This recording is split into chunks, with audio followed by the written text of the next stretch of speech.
Please. விறுவிறுன்னு சட்டுன்னு கோச்சிக்கக்கூடாது. சட்டுன்னு கோச்சதுன்னா என்னாகும்? உங்கள் தம்பியை இல்லை உங்கள் தங்கச்சியை யாராவது திட்டுறாங்க, ஏதோ ஒரு பேசுகிறாங்க தப்பாக, கோபம் வருந்தான். அதுக்கு நான் அடி தடின்னு தடபடன்னு இறங்கிடக்கூடாது. ஏதோ லைட்டாக பேசலாம். அந்த மாதிரி நீங்கள் நினைக்கிற மாதிரிலாம் இல்லைங்க. என்னோடய தங்கச்சி ரொம்ப நல்லது தான், எங்களுக்கு தெரியும் அப்படின்னு சொல்லிட்டு வந்துடலாம். சட்டையை பிடிச்சிட்டு என்ன என் தங்கச்சி சொல்லிட்டு போச்சு டப்பு டிப்புன்னு அடிச்சிட்டோம்னா அடுத்து அங்கே இருந்த டப்புன்னு அடிப்பாங்க. அது ஒட்டு மொத்தமாக அப்புறம் போலீஸ் டிப்புன்னு அடிக்கும். தேவையா? ஸோ போலீஸ் அடிப்பார் அந்த மாதிரி. ஏன்னா அவங்க டிசிப்ளினும் பார்ப்பாங்க இல்லையா.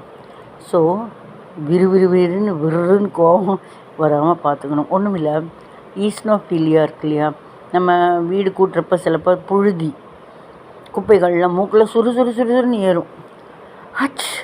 ஹச் ஒரு 10 ஹச்சுக்கு அப்புறம் என்ன ஆகும்? இங்கெல்லாம் சைனஸ் ஆகும், இங்கெல்லாம் சளி ஃபார்ம் ஆகும், இங்கெல்லாம் மண்டை கிணக்கும். அதுக்குன்னு ஹெட் வெயிட் இல்லை, ரொம்ப இங்கெல்லாம் வலிக்கும்.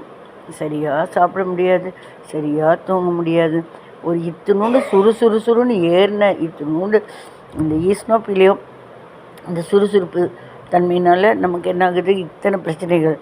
அந்த மாதிரி தான் விறுவிறுன்னு அந்த மாதிரி விஷயத்துக்கு இறங்கிட்டோம்னா தொட்டு பகைமை வளர்ந்து பெரிய விஷயமாக வெடிக்கும், துன்பமானது வெடிக்கும். தேவையில்லை. கரெக்டாக பிடிச்சிருக்குன்னா லைக் பண்ணுங்கள். லைக்கே பண்ண மாட்டேங்கிறீங்க.